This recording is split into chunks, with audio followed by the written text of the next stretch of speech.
Greetings, fellow followers. This is another episode of Thoughtful Thursdays, and the anime that I chose this time around is Jin-Roh. Right? Yes, it is Jin-Roh. Okay, Jin-Roh. I just am a little bit anal about pronunciation, so I just want to get it right. This is true. And again, my name is Adan.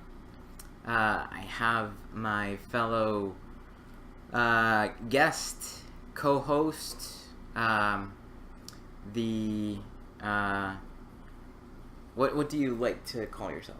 The not quite so delivery man.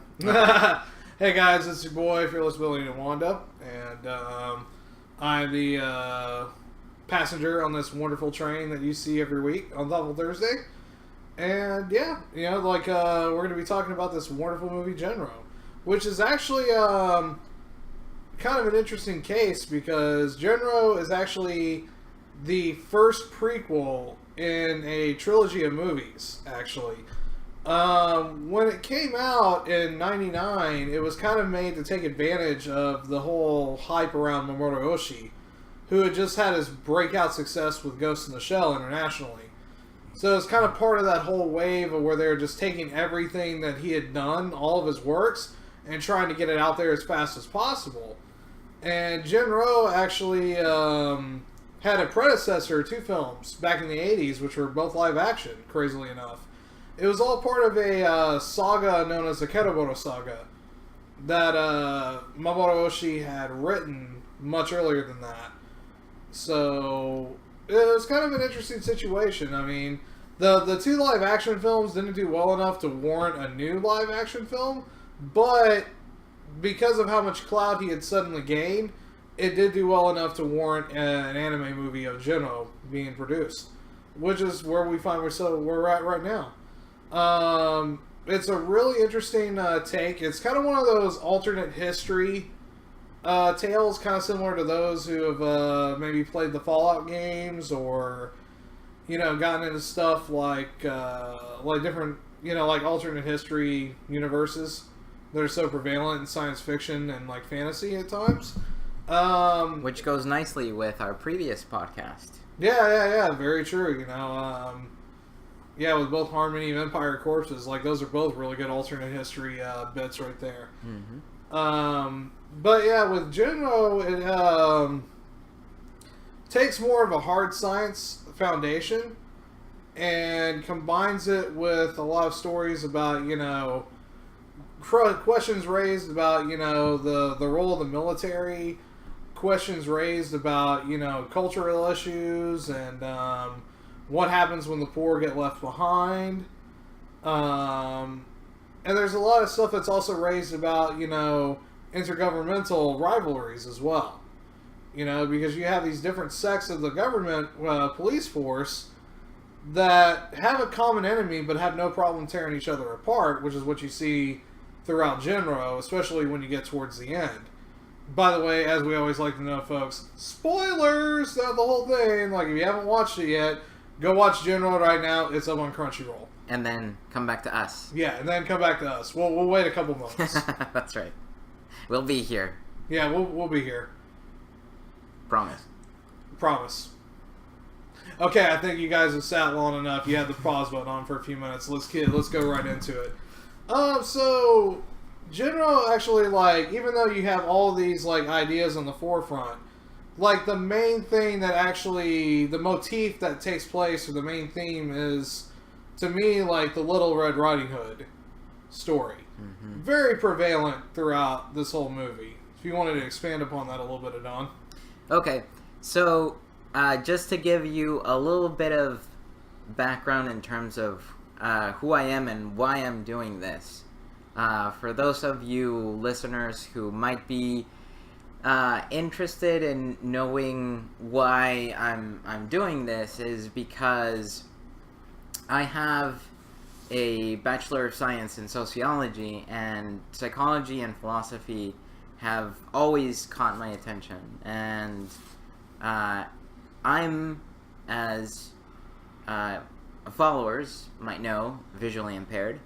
So, which put me in a very particular situation. I've always questioned reality because my reality is very different from anybody else's. So ever since I have use of reason, I question everything, and so that's why I decided to do the Thoughtful Thursdays, and that's why we're using also historical, alternative historical things, just to make it a little bit more approachable by people, and also the fact that anime doesn't always have to be just cartoons, just like childish things. I think there's a lot of things that anime does, the format itself does, that, for example, a live action movie, could not do in this case for Jin-Roh. Very true. I mean, it would have cost a lot more live action wise to do a live action version of what ended up being in the final movie. I mean, just the armor for all the Karoboto soldiers alone would have run a lot more than what they had to play with to make this anime. And which I do have to admit, like for an anime that came out in the 90s, it actually, you wouldn't think it was 90s because it came out like in 99. And it looks like something that, like one of those really well done hand drawn anime movies from the 80s. It's kind of amazing. Like, it also kind of helps that it has a lot of it's more of a realistic detail than a lot of the Moe Moe Kyun stuff that you find in, the works. But even in the 90s, they were starting to go hard on that before they went, into hyperdrive and then ludicrous speed in the 2010s. That's right. And you notice that, especially in my opinion, I think in the clothing by the characters, it's very simple, and you would expect to see just simple, colors or simple clothing, especially when it's a setting that it's a war-torn, pretty much, environment, right?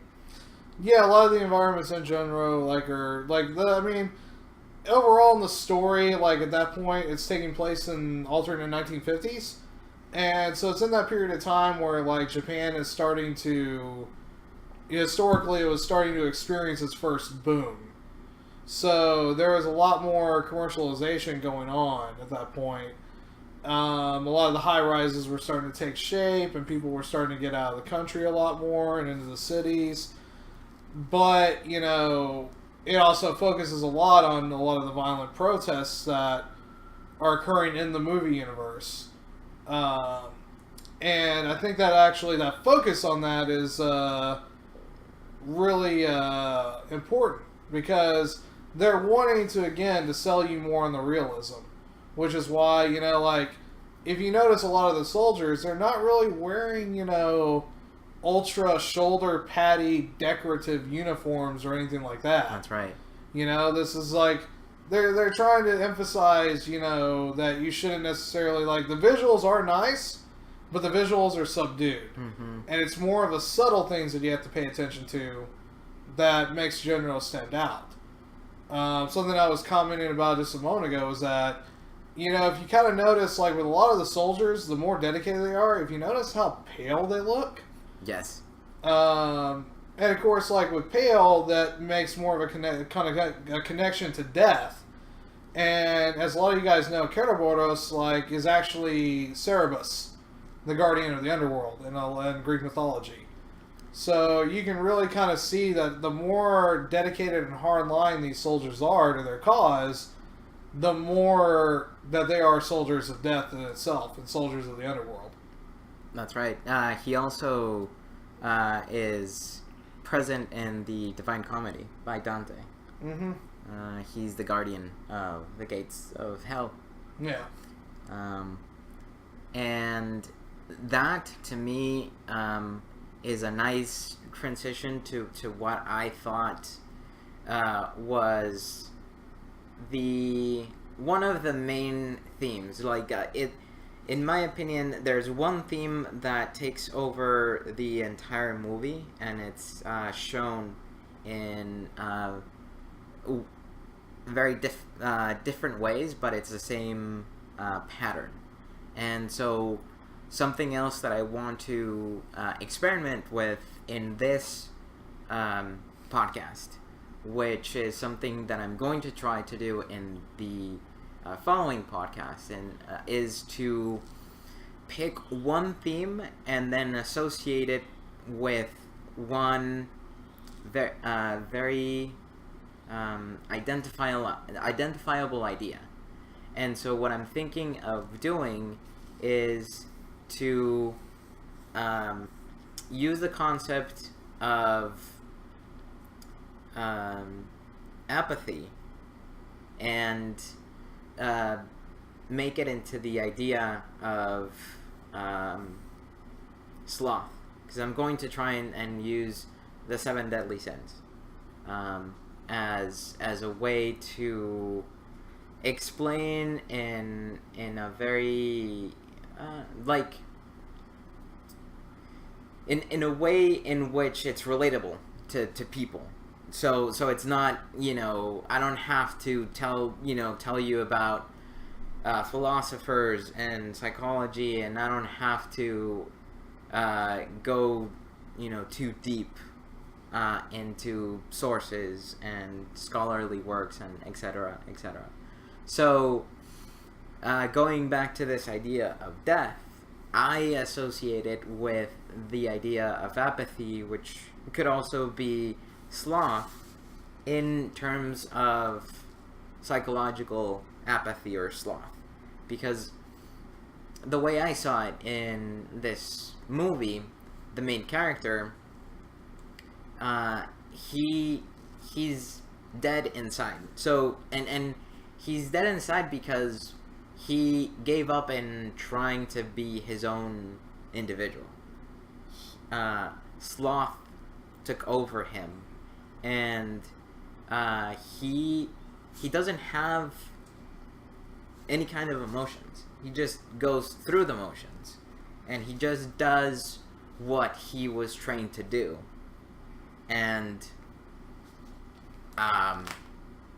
it shows particularly well, in my opinion, towards the end. Again, we're gonna spoil it.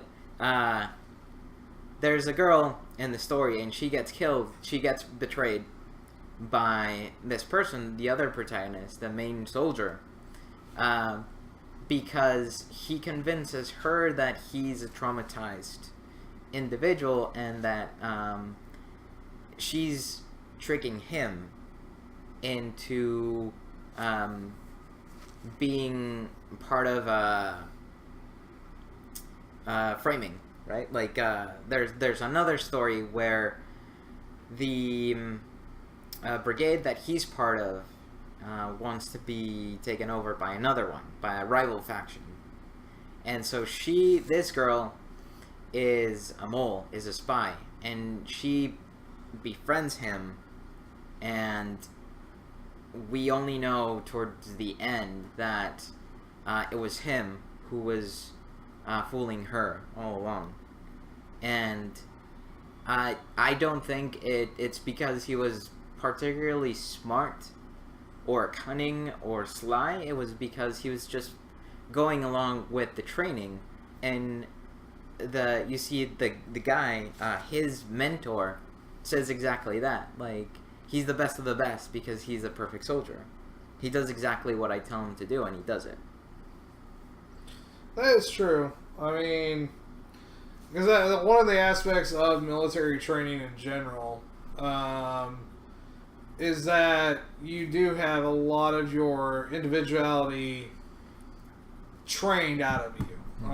Because the whole purpose is that you're supposed to become a team unit with one goal, one purpose, one mind, to take care of the objective. So, in that end, and especially with the Kerberos unit in general, not even talking about, Jin-Roh even more itself, it doesn't surprise me that, he has an induced, sloth complex, because that's part of the nature of, military training. And, that being said, I mean, like, I do think there is an attempt kind of throughout the film to kind of, like, regain his humanity to an extent. Mm-hmm. And it starts with the very beginning of the film when her sister blows herself up. Well, not really her sister. Right. So, and one of those, like, patented Mamoru Oshii kind of tricks, because he wrote the thing, he kind of goes on this gigantic, psychological journey of the mind and of the body and soul and whatnot. And, there's a lot of the more psychedelic, not psychedelic, but a lot of the more visual, psychological images that are throughout the film of him being in this constant questioning of whether, he should go through with following his orders or whether he should, actually try to rebel against said orders. Mm-hmm. And of course, like, we know by the end of it, that fails to, like, the Sloth fully takes over. He accepts his duty and does the deed, so to speak. The right. wolf eats Little Red Riding Hood in the end. That's right. Yeah, kind of like, actually, one of the things that really stuck out to me, too, was the fact that, like, he was chasing after her in the underground subways at one point, Mm-hmm. and of course he's being followed by a pack of wolves. So it's just kind of like, you can kind of see right then and there, like, that this is not going to go the end that he's wanting. He's chasing after her, but the wolf pack is with him the whole time. Mm-hmm. They're not going to let him go. Right. So, because I thought about it, and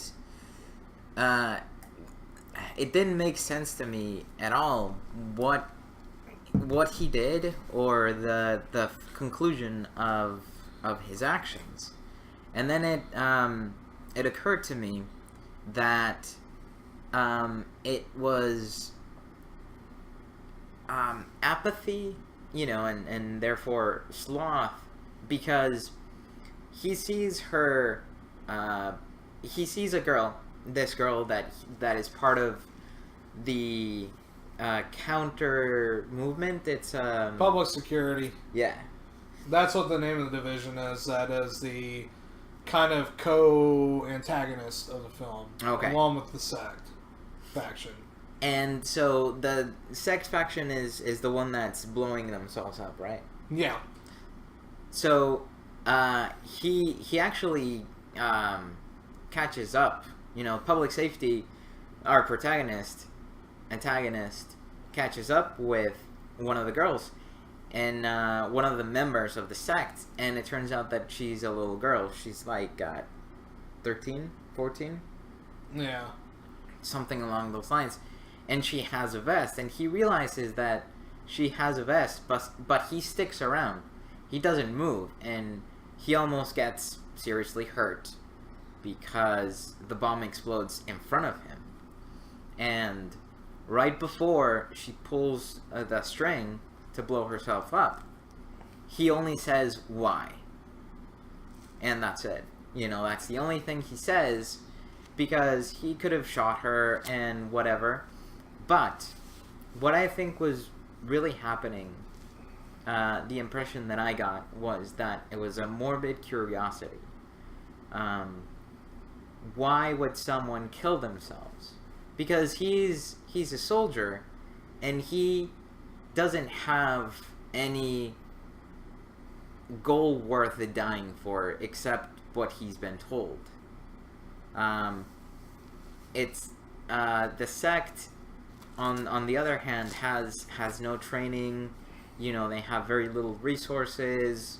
They only have their ideals. Yeah, basically they thrive on faith. Which faith is probably one of the most dangerous motivators in general. So it's not surprised that a 13-year-old girl would have no problem blowing herself up if it meant taking out the soldier with her. There's one of those situations where, like, you do kind of find out he should have shot first and ask questions later. And they kind of allude to that too, because in the firefight beforehand, they wound a guy. So it's like they could have gotten away with they got their prisoner that they needed to extract information from. So, I mean, it was put there to basically force a conundrum onto the protagonist of the film that he suffers with throughout the whole film until the very end. Yeah, I think he's asking her why, because if this girl this girl must know something he does not know in terms of what you do with your life, you know. Yeah. And you know, obviously, with a soldier, you know, they break you down to build you back up. Yep.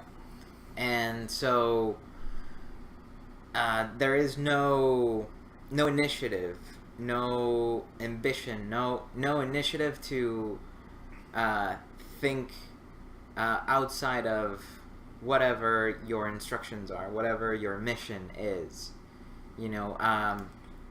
So you miss the idea of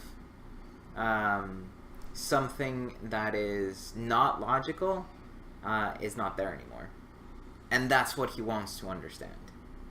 Yeah. And I think that, you know, Sloth I think he gives up in the end. He just says, "Well, I'm a soldier. That's who I am." Yeah. I mean, because especially at the end of the day, because, you know, towards the end, like the penultimate bit of the movie, right before he has to kill off our Little Red Riding Hood, is the fact that he has to take out all those public security officers. Mm-hmm. And you know, it's really at that moment when he embraces what he is, Mm-hmm. that he is nothing more than a wolf, than a soldier, than, you know, that he is the monster that he has to be, you know, because a lot of times you have to cut yourself off from those emotions in order to get the job done. And it's kind of even further reflected when the denouement, when he kills her, you know, because at the end of the day, it's just like, you know, we got to take her out. Otherwise, she could be a threat to us no matter what. Because, I mean, at the end of the day, it's just like, she's not a soldier. She's just a girl. She's a honey trap that was put in there in the first place to try to get blackmailed stuff on him to mess with the Ouroboros unit. Whereas, in actuality, the Jin-Roh Brigade, the Wolf Brigade, was playing everybody from the start. You know? Yeah. It was an elaborate test, you know? And he passed it with flying colors at the end of it. You know? And it's a cruel fate for her, if you think about it. You know, especially considering how much of a weird bond they share throughout the film. Mm-hmm. But it helps to set up the later Ouroboros stories later on. You know, because you kind of need that almost maniacal resolve because, yeah, things get worse, peeps. Yeah, because in the end she was victim from beginning to end. Yeah, she was a victim because there's hints that she was blackmailed herself. Yep. To be a honey trap. Mm-hmm. And then when things don't work out, then she's the victim again because she can't be left alive. Yep. So she was put in an impossible situation. Yep. Pretty much. And I think that's one of the other themes that we keep going back to is that nature versus nurture. Yeah. You know, is he or was he always a wolf, or was he made into a wolf? You know, was it the training that made him into a wolf, and eventually that part of himself just took over, or did he willingly choose to be a wolf and be, you know, the soldier that he is in the movie? Yeah, that is a very good question. I mean, you know, and like, to be honest, like, I would actually kind of have to say, like, it does feel like to me almost like, you know, I think he was that way from the beginning. Because the thing is that when you have somebody who's, like, depicted in the film as being that exceptional at what they do, that, that much cunning and ability, a one-man army, there's got to be a little bit of a mental psychosis going on to it, because that's what I mean. It's kind of like the deal of like a lot of people who are artistically creative, why they end up turning to psychedelics, drugs, alcohol, all that stuff, because they're broken up in the noggin, and that brokenness is what gives them their creativity, but also turns them into their worst enemy. And I think that's the same way with a lot of Uber soldiers, like, God, like, we're both horrible with names, by the way, guys. Like, yeah. Keep this in mind. Yes. Let me see. By the way, like, this is the magic notes box. Kazuki. So, yeah, for an individual like Kazuki, being as, like, well, tuned to the job as he is, yeah, I would have to say he's been a wolf this whole time, and that, being in the Kuroboros unit finally is his means of being able to truly express himself. That's right. And we see that also in the scene. I mean, once you realize, once you get to the end of the movie, then if you think back to that very first scene where he sees this girl blow herself up, then you get, then you reach this epiphany, like, oh, holy shit, or at least I did. The way I see it is like, holy shit, he was just chasing her down. She was toying, toying with her, and she was just waiting for her to blow herself up. He saw that she had a vest, and he didn't shoot her. Yeah. He wanted to see her blow herself up just to see what happened, Yeah.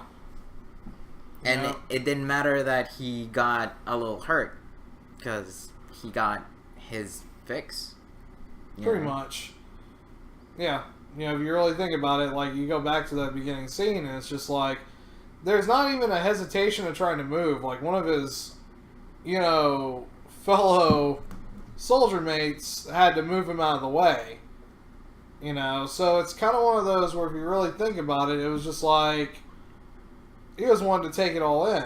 Yes. Because it's just like, he was completely fascinated by the very fact that somebody who had nothing but really nothing more than faith and ideology to go off of would be willing to take that final step if it meant getting rid of their oppressors. Right. Exactly. And you also see a little bit of this savagery when he himself, of course, the Uber soldier, takes care of, 10 soldiers. Yeah. And they're not done. It's not done, or when you look at the scene, it's not done. He doesn't kill them in a nice, neat, quiet way. Yeah. There's blood, and it's knife, so it's very personal.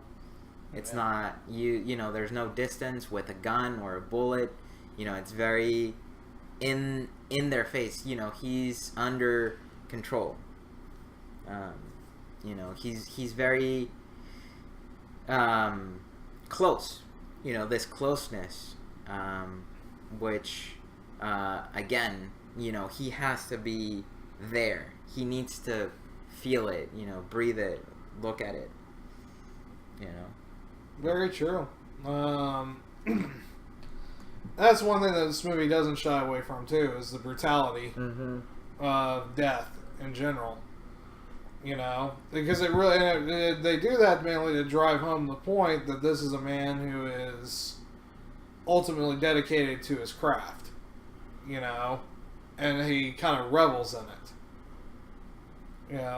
You see it in the very beginning where, that first firefight scene, these folks are getting munched up by bullets. Mm-hmm. Not like full on, here, let's animate entrails kind of stuff. Mm-hmm. But you can tell that, this is not a situation where people are going to play around. Right. This isn't High School of the Dead. Where there's no boo physics in this anime. Exactly. And like you said, in the very beginning of the movie, you see almost documentary style uh, flicks or scenes, like pieces of what looks to be like a documentary, and and it's very interesting because what you see is very totalitarian, very militaristic, very strong. It gives you the feeling that this is not gonna be nice. It's war. Yeah. It's rage, it's power, it's not nice. Yeah. Like, it's something else that's really telling, too. You don't really realize this until you go back and, again, check some of the backstory on this. Because, like I said, the Karaboros saga is, like, really good, guys. Y'all should check it out.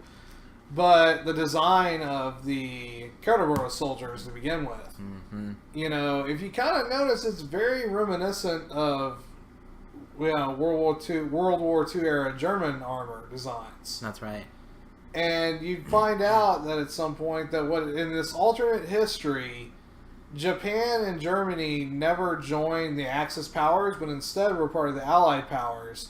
And it was Germany that secured the decisive blow. Oh yeah, let me rephrase that. Yeah, Germany never joined the Axis powers. Instead, it was an Allied force.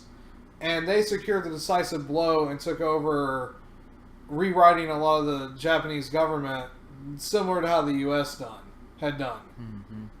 Which is why, it was just really interesting, because it's like, kind of like, you see, like, essentially, like, this little bit of what's happening when Japan absorbs a lot of Germany's proto-culture and takes it into itself. Whereas in our current timeline, when the U.S., won the war, Japan absorbed a lot of the U.S.'s proto-culture and then transformed it into what it is now. Mm-hmm. Yeah, exactly, because for those of you who know a little bit of history, and this is as dorky as I'm going to get, there were some parallels between this idea of the samurai and this idea of the honorable Viking warrior. Yeah. And that's actually why Japan had a somewhat friendly relationship with Germany, and that's why Germany tolerated the Japanese. Because in the end, we all know that the Aryan race was the best race, and that any other race was, at the very best, mongrels, and at the very least, undesirables and worthy of extermination. Yeah. Yeah, because that was pretty much what Nazi Germany thought back in the day too. Mm-hmm. Yeah, so like I said, so many interesting parallels, so many interesting things you can kind of like keep ripping apart from this movie. I love that kind of stuff. And like as we have mentioned before, I think what we've mentioned before is that I think we should approach with a more open mind animes that leave an open ending, because it's much more fruitful, in my opinion, it's a richer experience when you're asking questions than if you're just given a solution or a pretty neat ending, put in a white box with a red bow. Yeah, especially when it comes to more thought-provoking anime, like a lot of the ones that we've gone over, especially even this one's with Jin-Roh. Mm-hmm. A lot of times, like with these films, they're not designed necessarily to give you like necessarily that full popcorn deal, but they're kind of designed to make you think. Even like something like Your Name, which had something of a closed ending, but at the same token, it left a lot of possibilities open. That you could really kind of scratch at. So, like I said, for you guys who are like checking this out, like I said, check out Jin-Roh when you get a chance, and let us know what you think. Yeah. So just to conclude, I just as a comment, personal comment, or an idea, an afterthought, is that with anime versus live action productions or movies, you see a little bit more freedom of expression, just because that format, the format allows you to experiment more with costumes, with dialogues, because it's a vision that is not limited by, you know, box offices necessarily, because this movie was not particularly blockbuster, right? No, it did not light the box office on fire in Japan. I actually think it found more. It was one of those cases where it was once again an Eastern work, kind of similar to stuff like Big O, Fully Cooley, that found its audience more here in the States than in Japan. And, you know, and that, to me, is worthy of attention, because the anime is becoming more and more universal. It can become universal. That's one of the reasons why conventions are so popular. Because the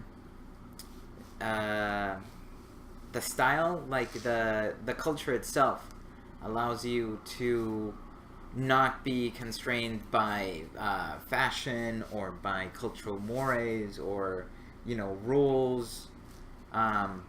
So this freedom of thought and expression can lead you to think differently and to look at things from a different perspective. And it doesn't matter if it's successful in the box offices or not. It's out there. I mean, this was made in '99, and, you know, it's 2017, and we're talking about it. Yeah. So, yeah, some of the best anime works are the ones that you can talk about for a long time to come. Exactly. So and that would be my final thought. Anything? Actually, what did you not like about the movie, or what did you think was maybe missing, or you would have liked to see in this show? To be honest, there's not really much that was missing for me. It felt like a really complete work. It was created to be more standalone, so you didn't necessarily have to know the Karaboro story up until then. Mm-hmm. But my only regret would be that it didn't do well enough to where we got a lot more of the saga animated. Mm-hmm. Because I think there is a really interesting story to tell, you know, and I think that they could, like, if it was given enough time, like Jin-Roh, along with the prequel film, the other two live action films that preceded it, the manga would actually be right up there with like the Killzone series and the Fallout series as some of the best alternate history series up there. Yeah. You know? Yeah. But as far as like its art direction was stellar. The score was, you know, stellar, minimalistic when it needed to be. And yeah, it's just fantastic film all around, you know. Like I said, you guys, this one is easy to get to. If you got a Crunchyroll account, it's right there. Even if you got like a free like Crunchyroll account and you don't have the premium, it's right there to watch. Just gotta watch a couple ads throughout the whole thing. But yeah, definitely go check it out, guys. You will not be disappointed. No, you will not. I would have liked to see just a little bit of more of the, maybe the Red Riding Hood side of the story. Just a little, perhaps a little more backstory. Not too much, but just a little Probably bit. just enough more to flesh her out. Yeah. So it does make you care about the stakes a little bit more. Whereas, like, I mean, I could see that being a major sticking point. Because it's kind of one of those where the way the film progresses is that you pretty much know what's going to happen, no matter what. Whereas if they would have done a little bit more, I think, to flesh her out, it would have made the ending much more resounding. Yes. So I could kind of see it from that point of view. Yeah, like your heart could have ached a little bit more. Yeah, exactly. You know. Whereas, like, when you get done watching, you're just kind of like, Oh, she's dead. What a trash die. Yeah, it's Next! like, oh, yeah, it's like, well, that sucked. Well, Alright. that sucked. I'm gonna go crack open a 40. Yeah, that's right. Oh, man. So, yeah, again, thank you so much for watching, and for any comments that you leave, any suggestions, click like and subscribe, of course, and stay tuned. I'm not gonna tell you what the next sin will be. You need to watch the show for that. Or in some cases, listen to the show. Yes, that's right. That's a cliffhanger. Yes. Alright, gang. Just to wrap everything up, this is your boy, Fearless Billy Wanda. As our delivery man was saying, likes, comments, and subscribes are super appreciated. You can find us on YouTube with the Navy Double Group. We're up on iTunes. We're up pretty much almost everywhere. And, yeah. So, yeah, next week, continuing on with observations of the 7 deadly sins. All right. Good night, morning, afternoon, or whatever time you're watching or listening to this. And good luck.